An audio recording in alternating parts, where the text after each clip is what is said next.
On this day, 50 years ago, it was the start of something really special. It was the premiere of the first episode of Mr. Rogers' Neighborhood. That show, made here in Pittsburgh, would shape a generation to become the gold standard when it comes to children's television. New this morning, Megan Schiller is here with some memories of Mr. Rogers. Megan. Good morning. It seems like everyone has a memory or a story about Mr. Rogers.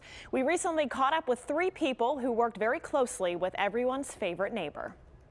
It's a beautiful day in this neighborhood. Mr. Rogers walked into our lives and our living rooms 50 years ago today. It's hard to believe it's 50 years. Oh, hi, Charlie. Joe Negri was first brought on to play Handyman Negri, much to his surprise. I said, Fred, I'm not handy at all. I can't even hammer a nail.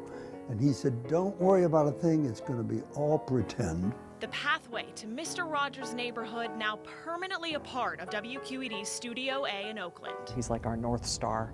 You know, I think we really orient ourselves off of the goals that Fred had for public television, the goals he had for WQED, and his mission to children everywhere. You know, that was so far beyond Pittsburgh. Show producer Margie Whitmer had a front row ticket to every episode. The original model of the neighborhood, now encased in glass, a constant reminder of her years with Mr. Rogers. The idea that he's looking right in the camera when he talks to you. Can you guess what might be in this box? Every kid at home thinks, Mr. Rogers is talking to me. He's my buddy.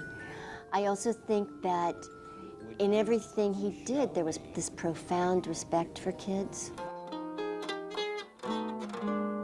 Turned out Handyman Joe really was good with his hands, just not with a hammer. I'm glad he gave me the music shop because it gave me a really good opportunity to utilize my music.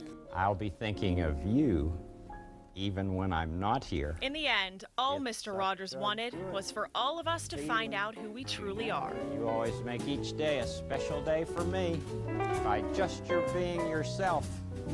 Be back next time. Bye.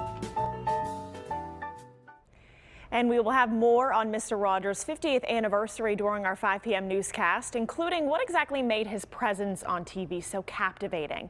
And also coming up Thursday morning on Pittsburgh Today Live, we're going to hear much more from handyman Joe Negri. I'm Megan Schiller. Rick and Heather, back to you.